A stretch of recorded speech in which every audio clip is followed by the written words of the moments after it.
Assalamualaikum warahmatullahi wabarakatuh. Pada kesempatan kali ini saya akan membahas studi kasus mengenai komunikasi internal di PT Sejahtera Bersama, khususnya mengenai etika komunikasi bisnis dan cara menyampaikan pesan negatif kepada karyawan.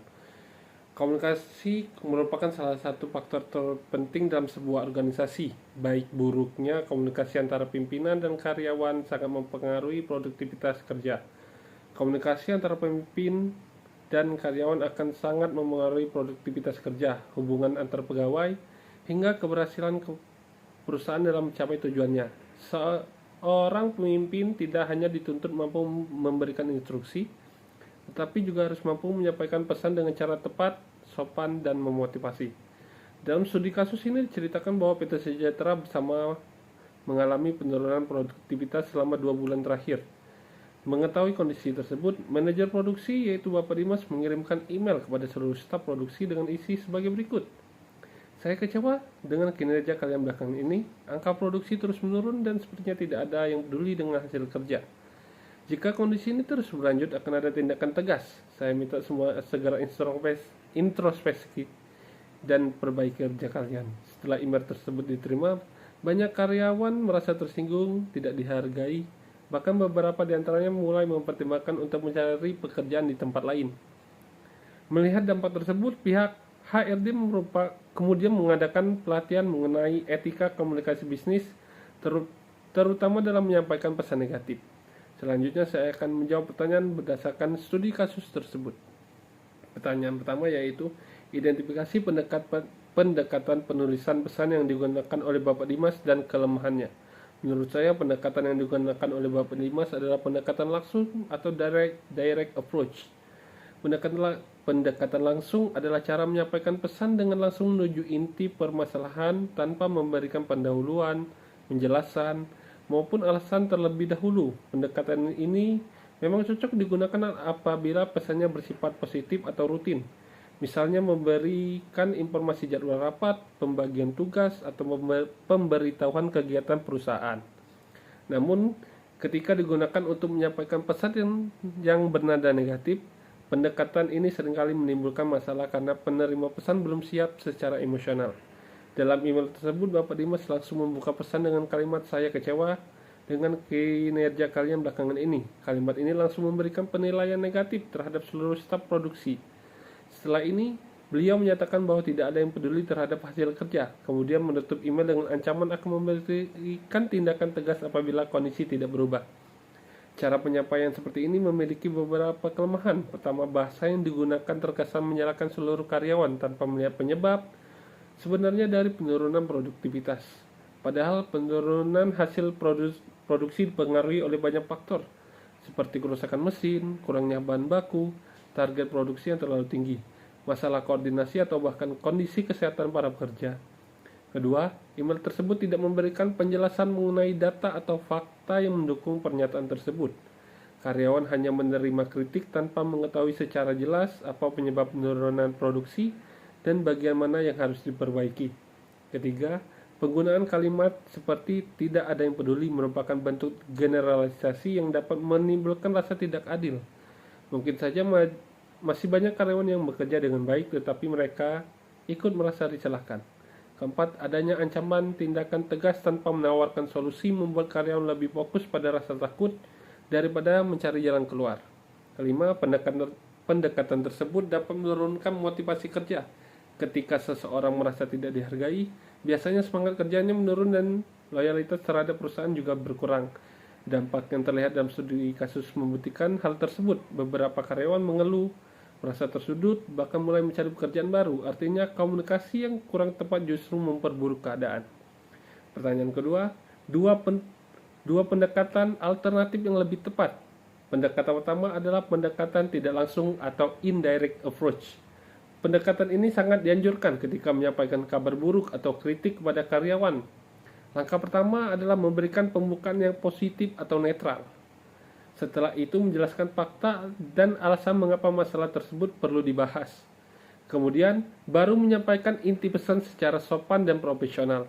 Terakhir ditutup dengan solusi serta harapan yang positif.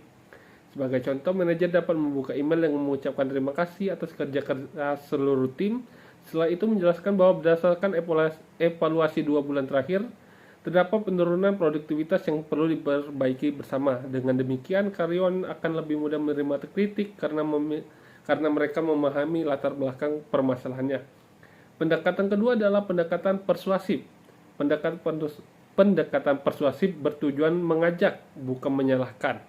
Seorang pemimpin mengajak seluruh anggota tim bekerja sama mencari solusi. Sebagai contoh, daripada mengatakan kalian harus introspeksi, akan lebih baik apabila mengatakan mari kita bersama-sama mengevaluasi proses produksi agar target perusahaan dapat tercapai kembali. Kalimat tersebut menunjukkan bahwa pimpinan juga ikut bertanggung jawab terhadap keberhasilan tim. Pendekatan persuasif memiliki banyak manfaat. Karyawan akan merasa dihargai, lebih terbuka menyampaikan kendala yang dihadapi, serta memiliki motivasi untuk memperbaiki kinerja karena merasa menjadi bagian dari solusi. Dalam dunia kerja modern, seorang pemimpin bukan hanya bertugas memberi perintah, tetapi juga menjadi motivator, fasilitator, dan pembimbing bagi bawahannya. Pertanyaan ketiga yaitu prinsip etika komunikasi bisnis yang dilanggar. Ada beberapa prinsip etika komunikasi bisnis yang menurut saya dilanggar dalam email tersebut. Prinsip pertama adalah respect atau rasa hormat. Seorang pemimpin harus memberi rasa hormat kepada bawahannya sebagai sesama profesional. Kalimat saya kecewa dengan kinerja kalian dan seperti tidak ada yang peduli menunjukkan kurangnya penghargaan terhadap usaha yang telah dilakukan karyawan. Prinsip kedua adalah courtesy atau kesopanan. Bahasa yang digunakan terlalu keras dan bernada mengancam dalam komunikasi bisnis. Kesopanan sangat penting agar hubungan kerja tetap harmonis. Prinsip ketiga adalah empati. Empati berarti berusaha memahami kondisi orang lain sebelum memberikan penilaian. Dalam email tersebut tidak ada usaha mencari tahu penyebab penurunan produktivitas maupun kesulitan yang dihadapi para pekerja. Prinsip keempat adalah clarity dan objectivity. Pesan yang baik harus berdasarkan fakta, data, dan informasi yang jelas. Email tersebut tidak menjelaskan seberapa besar penurunan produksi, apa penyebabnya, maupun langkah-langkah yang diharapkan dari karyawan. Prinsip kelima adalah goodwill, yaitu membangun hubungan yang baik. Komunikasi bisnis seharusnya memperkuat hubungan antara pimpinan dan bawahan. Namun isi email tersebut justru membuat hubungan menjadi renggang karena karyawan merasa disalahkan dan tidak dihargai. Selain itu, komunikasi yang baik juga seharusnya memberikan motivasi.